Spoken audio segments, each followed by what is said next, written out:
Hey guys, how's it going? While everyone is talking about Fable 5 Moonshot, took advantage of the hype to launch Kimi-K2.7-Code, their new programming model. And the most important detail is this: it's already open source. The promise is to deliver better performance in coding and agent tasks, with significant improvements compared to K2.6, but using fewer reasoning tokens. In other words, the model tries to think better, waste less, and solve longer programming tasks from start to finish. So let's understand what changed in this release and why it might catch the attention of those who use AI just for coding. Alright, then let's get to the video. Well guys, before I show you this new release from the folks at Moonshot, don't forget to subscribe to the channel. And if you're already subscribed, then turn on the notification bell so YouTube knows it needs to let you know when there's new content here. And that happens almost every day. Alright then, check out what the folks at Moonshot posted. Kimi-K2.7-Code, our latest coding model, is now released and it's open source. They published the benchmarks here, so when we compare it with Kimi-K 2.6, it comes out way ahead, right?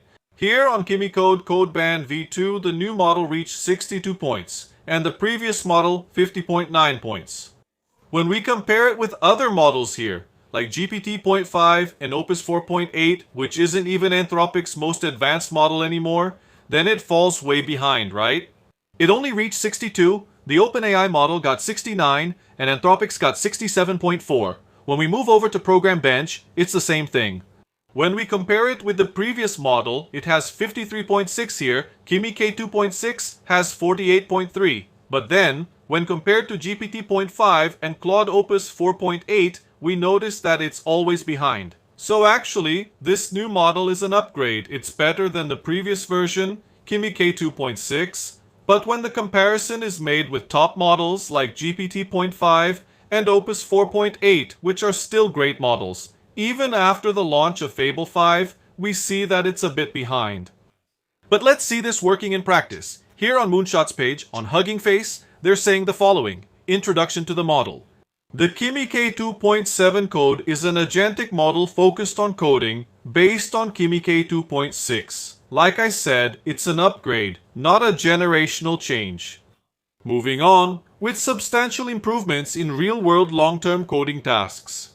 It strengthens the completion of end-to-end tasks in complex software engineering workflows while also improving efficiency of tokens, reducing the use of thought tokens by approximately 30 compared to the previous version.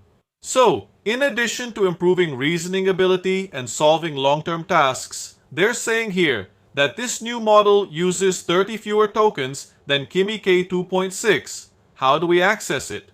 Well, if you're used to using the Kimi models here in the chat, it's not available. When we click here on the selector, I only have the Kimi-K 2.6 versions. K 2.7 isn't available. How do we access it? There are two ways. Either you access it through the API, you subscribe to a Kimi plan here, like Kimi-Code for example, and it will give you a certain number of tokens per month, and if you want more, you need to pay.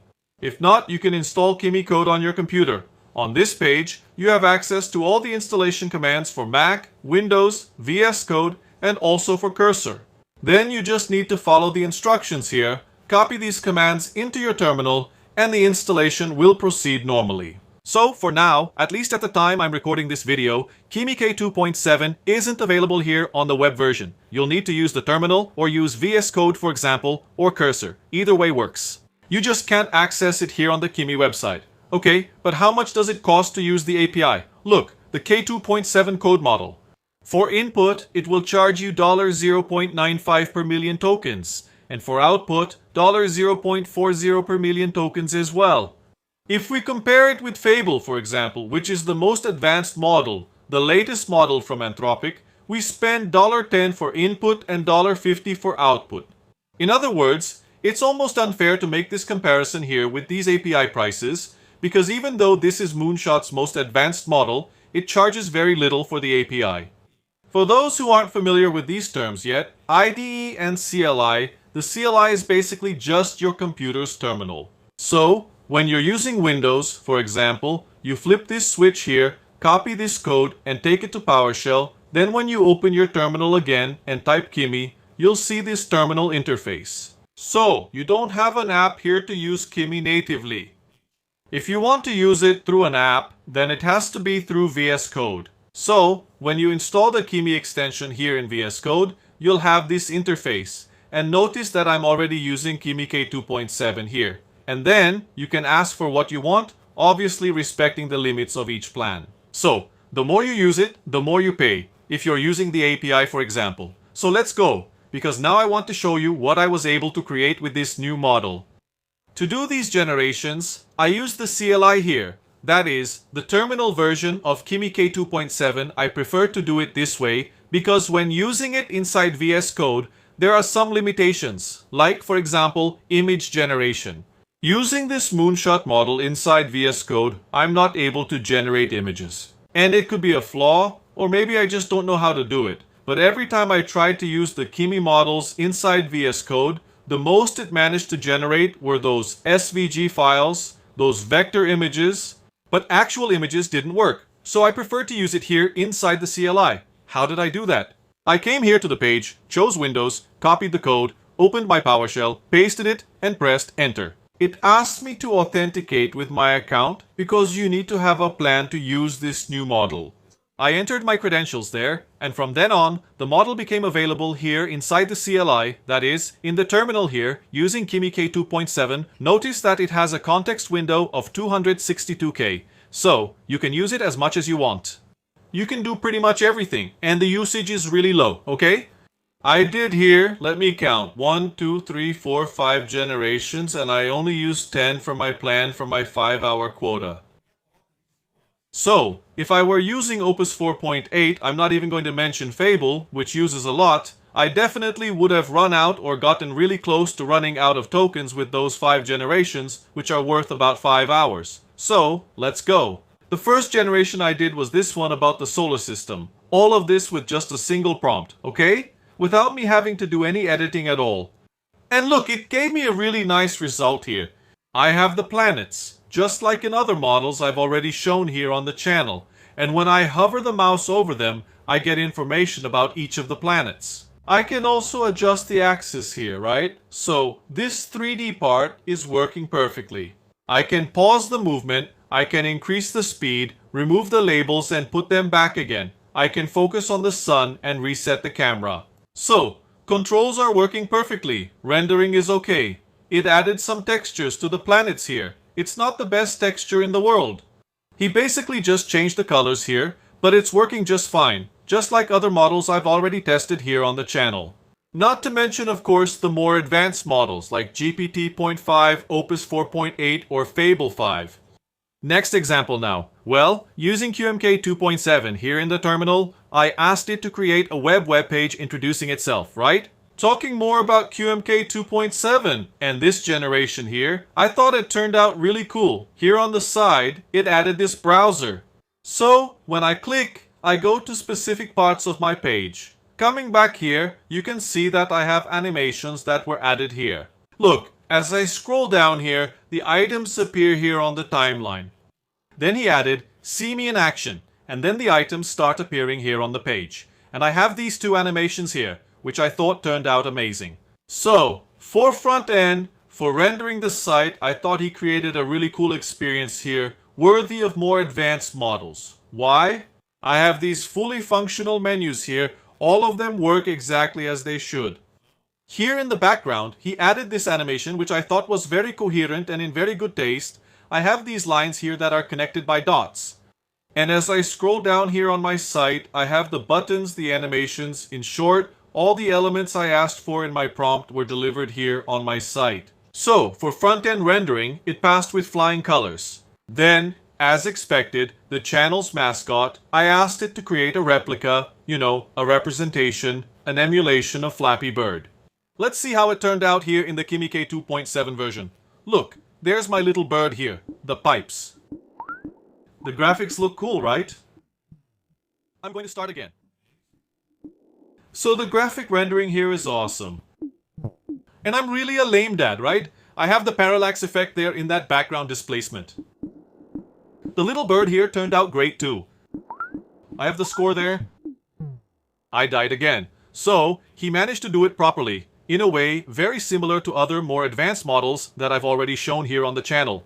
So, you can see that even though it's an open source model, the model that's an update of Kimi-K 2.6, it's delivering top-notch code here, with rendering, sound effects, everything working properly. It kind of sits in the middle among the more advanced models, and for daily tasks, for everyday tasks, it actually does really well. Let's go to another example now. This one is amazing. Why?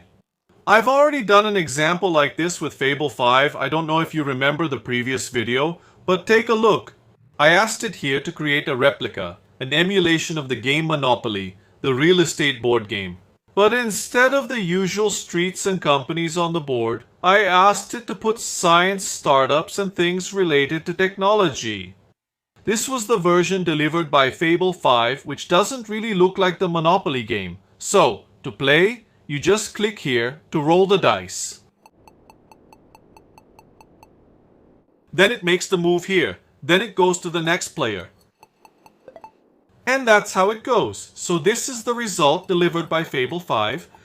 This was the result I got using Kimi-K 2.7. Starting with the graphics, it looks much more like Monopoly. How do I play? The same way. I'll click here to roll the dice. Done. On my first turn, I landed here on Founding Round. I'm going to end my turn here. And now it goes to the next player. I'm going to roll the dice again. And now I'm here, look, OpenAI. I can buy OpenAI if I want. I'll click buy. Done. It's already been deducted from my credits. I'm ending the turn and playing here with Lois. I'm just visiting, so I can't buy anything. I'm going to end my turn here, and then I start again here with Justine. So, did you see how cool that is? It's working perfectly. If we make a visual comparison with what I got in Fable 5, this one is much better. It's much closer to the Monopoly game, and the gameplay is very similar. So, in this aspect of following what I asked in the prompt and giving me a coherent result, I think, in my humble opinion, that Kimi-K 2.7 did better than Fable 5. So, what did you guys think? Let's go to the last example now. Then, for the nostalgia lovers out there, I entered a simple prompt asking it to emulate Windows 95. And this was the result it gave me. I have the start menu here. Look, programs, documents, settings, find here to search for files. It also created Minesweeper for me, which, believe it or not, is working. Look, I died. See how interesting that is? So, without me asking for all these apps here, it created them on its own. Here's my notepad, my calculator. So, for nostalgia, it's amazing, right? It's very similar to Windows 95. He even put Solitaire here, the card game. Look, I don't even know if it's playable. To be honest, I've never played Solitaire here, not even on the real Windows 95, but I think it's working. Cool, right? And he also put Punch here. He made the Punch emulation here so I can draw. Anyway, it turned out very similar. Here I have my computer. Here it is. Look, floppy disk. For those who don't know what a floppy disk is, it's a little disk like this one that actually is a coaster. It's made of rubber. Check it out. But this here is a diskette. It's a floppy disk. So it's available here on my Windows 95. Here's the control panel. Look, display, mouse, keyboard, sounds, and here I have my recycle bin. Check it out. With some files in here. Do they get deleted? Let's see. Look, they do get deleted. Wow, that's really cool, right? So yeah, with a simple prompt, I just asked, create a Windows 95 emulation for me. And then it gave me this result here, which I thought turned out amazing. Out of all the tests I've run with other AI models, Kimi-K 2.7 was the one that gave me the best operating system rendering. And it has that little touch of nostalgia because it's Windows 95. So guys, give it a try. If you get the chance, the link will be down here in the description of this video. It's really cool. It's really worth it because it's an alternative. It's a very interesting option for those who don't want to pay too much for the more advanced models that are being released nowadays. So, is it worth it? With this capability and a much cheaper API, what would you use it for in your daily life? Let me know in the comments, and I'll see you in the next video. Bye! I chased the heat map of a phantom limb while the liquid crystal light begins to